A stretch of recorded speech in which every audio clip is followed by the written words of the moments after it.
I'm Dr. George Flynn, and I'd like to talk with you just for a few minutes about the coronavirus. That's COVID-19. The good, the bad, and the ugly. You know, in dealing with this type of pandemic, as I'm dealing with it as a physician, a businessman, and a politician. And like most Americans, we're all involved and affected by the many sides of this pandemic and the ramifications in multiple areas of society. First, let's talk about the ugly. There's a certain group of people in this pandemic who refuse to pay any attention and heed the national, state, and local public health rulings and the CDC guidelines. They continue to congregate in close quarters, seemingly not caring about what happens to others, and seem to only be concerned with their personal satisfaction. And they believe this is not really a problem in the United States and not a problem where they live. But there's a worldwide experience and history of this viral pandemic that they're ignoring. The attitude and the actions like this keep the viral spread more active, and the threat is continued of overwhelming the healthcare system and the economic system of the United States. It actually thwarts our efforts to flatten the curve, and it benefits no one. You know, Congress passed a $2.2 trillion bailout bill, and President Trump signed it into law on 3/27/20. That was a Friday. Now, this is to reorganize and regenerate and re-energize our economy by helping businesses, employees, and other sectors in the economy at large. Already, a small minority are planning to game the system and receive more than their fair share of the $2.2 trillion. For this small minority, greed is not dead. You know, certain members of Congress have had advanced knowledge about the virus threat on our economy and on our stock market. Now, allegedly, they sold stock holdings to avoid loss in their investments, and they may have warned their donors and friends to do the same. As Americans, we believe in fair play. These actions, if they're proven true, are not only unfair, but they're also illegal according to federal law, and they should be prosecuted to the full extent of the law. Now, just because a small minority might abuse the freedoms that we have and they won't obey social rules for the common good, well, there's no reason that we should not carry on with our positive mission in this war.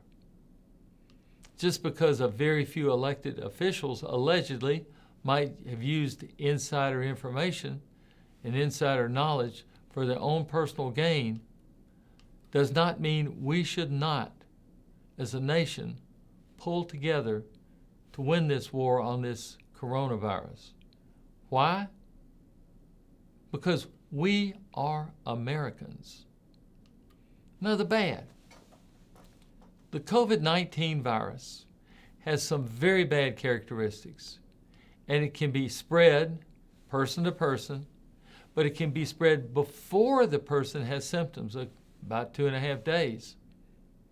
And it also can be spread from people that have no symptoms, through their entire disease.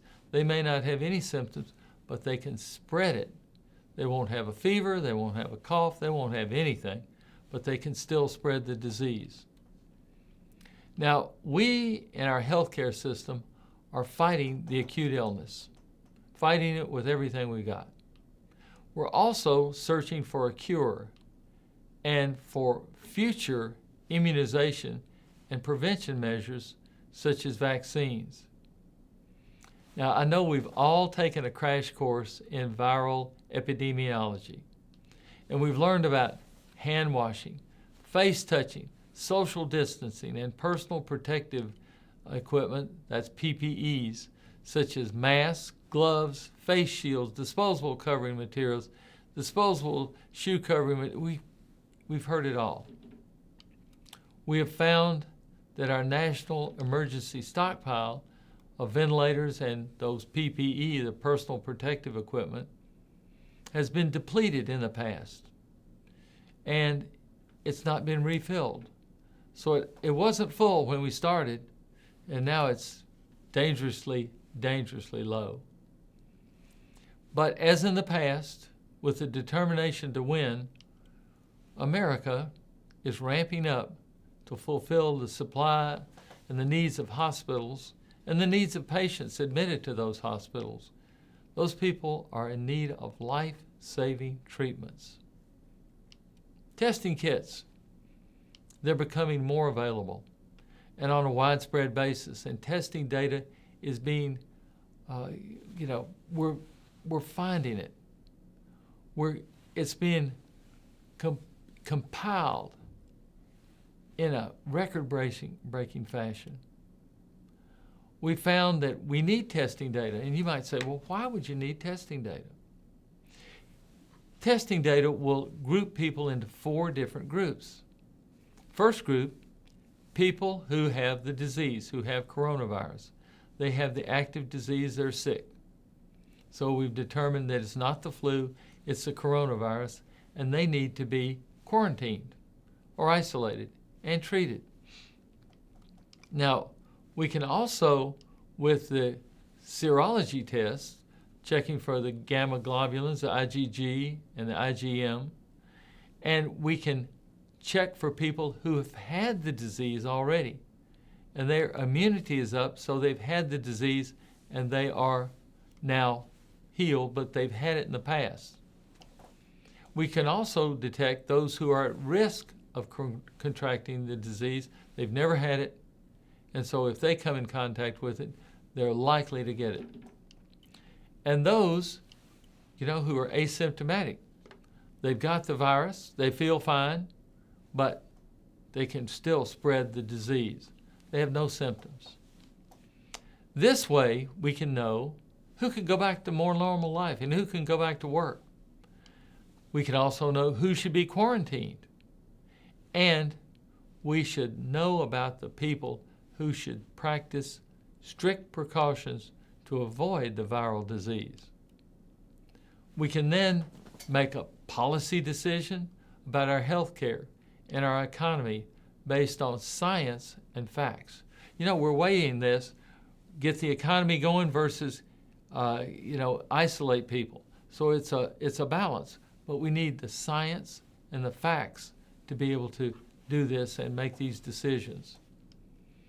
Americans have always been able to celebrate the good news, and they've always been able to meet the challenge of the bad news as long as we know the truth. We are Americans. Now, what about the good? This is where it really gets interesting. We're seeing a nation at war. We're at war with this COVID-19 virus. The virus is a small thing. It's not even DNA. It's only a piece of RNA. It's not even a cell. It infects the cells and it takes over the function of the cells for a little while, but it is not even DNA. This tiny piece of genetic material has turned our nation and the entire world upside down. Those areas not affected will soon be, and we're seeing our nation put aside our petty and small differences to fight this war on the virus. We're all in it together. Like other world wars, like most people can still remember a little bit or have heard something about World War II, we see daily sacrifices made by incredibly good people. These sacrifices can be seen with such acts as social distancing and the loneliness of self-quarantine. We as people generally like to be close to other people. We like the support of other people. We like to know they are with us and we are with them. this war, their musical anthem is becoming, "You'll Never Walk Alone."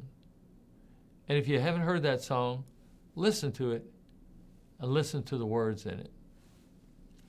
Maintaining this 6 feet distance from each other is difficult. We have no handshaking, no hugging, no kissing, and many people are wearing masks to protect themselves and protect others. You know, especially if you're an asymptomatic carrier and you have on a mask and you cough, the virus doesn't get out. That's the important part of the mask. With the mask, though, we're unable to see the human expressions of our fellow human beings. Our children, they're learning the importance and how much they miss their interaction with their friends, and they miss going to school. They miss going to physical school because they want to be around their friends. They're isolated with online education. And don't get me wrong, I think online education is just fine, but they still need to develop social interaction. And so that's what they're missing, and they're sacrificing this. Now, their parents and the guardians, they're doing a magnificent, a heroic job of showing their families that the nation needs daily examples of bravery. Now, of course, all of us are fearful to a certain degree, especially with the news telling us every day about how many more people are getting it, how many people are dying with it, it's just overwhelming.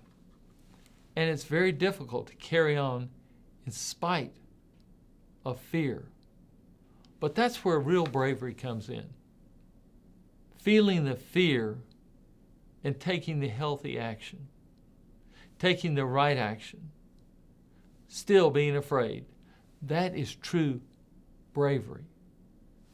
Now, I am very proud to see our families, our parents, and our children weather this storm to the best of their ability. And I've got to tell you about the best of your ability. Doing our best, doing our absolutely best in the circumstances and with the information and the knowledge that we have, that's exactly what makes America a leader in the world. It not only makes America a leader in the world, it makes America the leader in the world because of every citizen doing their best, the best that they know how to do. And I don't mean leaving any energy, anything on the table. They are doing their absolute best. Their kids are doing their best. Their kids are seeing what their parents are doing, the parents and the grandparents and all the family and all the friends. These actions show what we are made of. We are Americans. Now, I want to salute each of you for watching this, and you're an American. You're caring for your fellow citizens.